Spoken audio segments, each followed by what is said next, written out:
Dans le cadre de la formation CATIA V5 Atelier mécanique qui vous est proposée par alform.com, donc nous allons maintenant aborder dans cette vidéo la conception 3D du piston sur le logiciel CATIA.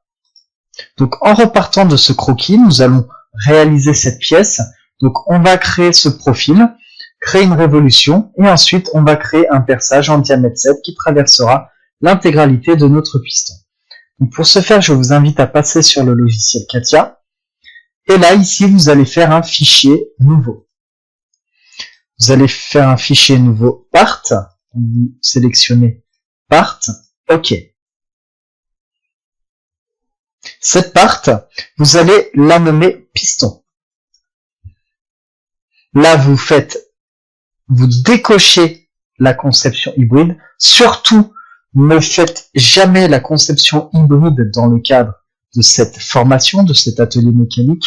Faudra toujours veiller à le désactiver. Et on va faire créer un set géométrique comme ça. Si nous avons besoin de créer des surfaces pour notre pièce, au moins on a un set géométrique déjà créé. Ensuite, vous cliquez sur OK. Donc là, il vous ouvre une part. Dans l'atelier Part Design, donc pour le vérifier, vous faites démarrer conception mécanique Part Design et là, il vous demande de recréer une nouvelle pièce, donc c'est que vous êtes dans le bon atelier. Et vous allez tout d'abord enregistrer votre pièce. Donc vous faites fichier, enregistrer sous. Vous allez créer un dossier qui s'appellera CATIA V5 Atelier mécanique. OK, et dans ce dossier, vous allez en créer un autre qui sera 3D. Dans ce dossier 3D, vous nommez votre pièce en piston et en extension 4 parts. Ensuite, vous cliquez sur enregistrer. Là, en haut, vous avez CATIA V5 et entre parenthèses, vous avez piston.4part. Donc, c'est que vous êtes en train de travailler sur ce que vous avez enregistré précédemment, qui s'appelle piston 4 parts. Alors, pour créer ce piston, on va se mettre sur le plan, ici, sur le plan YZ. On va créer une esquisse. Vous faites créer une esquisse. Ça, on les supprime. Vous enlevez l'accrochage ici à la grille, donc les points aimantés. Et ensuite, on va commencer à tracer notre esquisse. Donc, vous prenez l'outil contour et on va tout d'abord tracer un axe, puisqu'on va générer une révolution. Donc, on va tracer un axe. Cet axe, on va le coter. On va le coter de la dimension de notre hauteur de piston qui sera égale à 22 mm. Donc là, vous faites un double clic et vous faites 22. Comme ça, vous pouvez zoomer et là, vous travaillez dans la fenêtre qui correspond à peu près aux dimensions de votre piston. Ensuite, vous allez créer le contour. Alors, vous allez créer un demi-contour, puisque l'on va créer une révolution. Donc là, vous créez ce contour, comme ceci. Donc vous créez un profil non coté. Voilà, vous allez bien vous mettre avec l'accrochage à cet endroit-là. Là, ici, vous aimantez vos points, puisque bien évidemment, nous aurons une aimantation lorsque vous en avez besoin. Là, faites attention, ici on ne doit pas être aimanté. Donc vous faites un petit peu avant, comme ça, voilà. Vous remontez, vous créez vos profils. Et ensuite, on va refermer le contour de notre piston. Ensuite, on va coter ce piston. Donc là, nous avons un rayon de 13,5. Donc 13,5 entrées. Ici, nous avons une cote à 2, donc 2 entrées. Ici, nous avons une cote à 1 mm,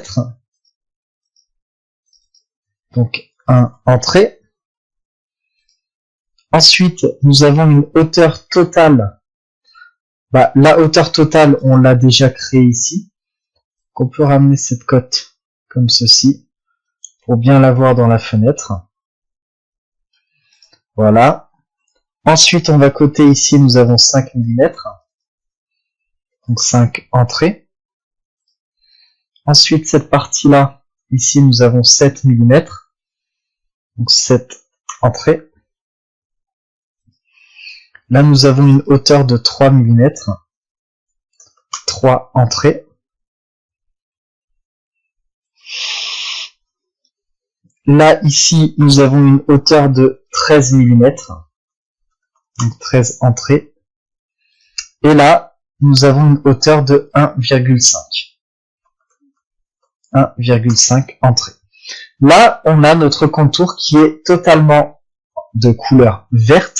Donc à partir du moment où elle est totalement de la même couleur qui ici est en vert, c'est qu'elle est totalement contrainte dans notre esquisse. Donc maintenant, on va sortir de notre esquisse et on va créer une révolution. Alors comme dans notre esquisse, nous avions un axe, là on a juste... Alors par contre, regardez bien, votre esquisse a été créée dans le set géométrique. Donc faites bien attention, puisque vous allez travailler dans le corps principal pour vous créer un modèle 3D. Donc ce que vous pouvez faire, c'est que vous déplacez votre esquisse dans votre corps principal. Et là, dans votre corps principal, vous faites un clic droit, définir l'objet de travail, pour travailler dans votre corps principal. Là, vous allez sélectionner votre esquisse, et vous allez sélectionner l'outil révolution. Et comme nous avions un axe donc dans notre esquisse, il reconnaît automatiquement l'axe du sketch. Là, on va faire un angle à 360 degrés, donc c'est parfait, et on valide. Ensuite, ici, je vais faire un clic droit, propriétés.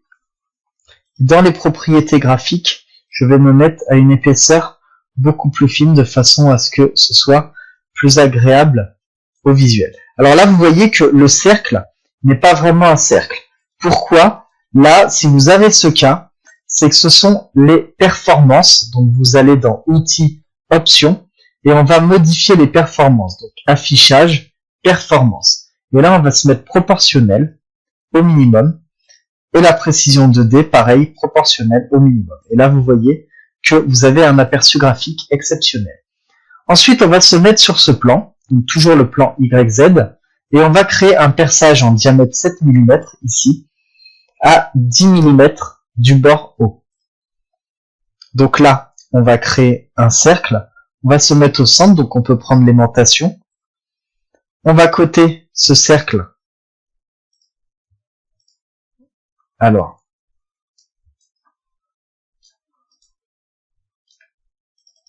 là, ici, voilà, 7 entrées. Ensuite,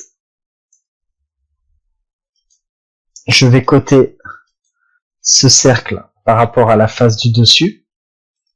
Donc, je prends là par rapport à la face et je vais lui mettre à 10 mm. Alors, là, c'est pas 7. Là, ici, j'ai mis 7 au rayon, c'est 7 au diamètre. Donc, ce que je fais, c'est que je vais supprimer cette cote. Je vais réduire. Là, je vais remettre cette cote. Et là, c'est bien le diamètre que je mets à 7 mm. Vérifiez bien quand vous le créez que vous avez diamètre et non rayon. Et là, vous avez créé votre diamètre 7 mm à 10 mm du bord supérieur. Ensuite, vous quittez votre esquisse et on va créer la poche de notre profil. Alors, on va partir dans un sens. Au lieu de se mettre en longueur, on va se mettre jusqu'au suivant, tout simplement. Et on va faire également plus et faire une deuxième longueur jusqu'au suivant pour qu'il aille dans les deux sens. Vous pouvez cliquer sur l'aperçu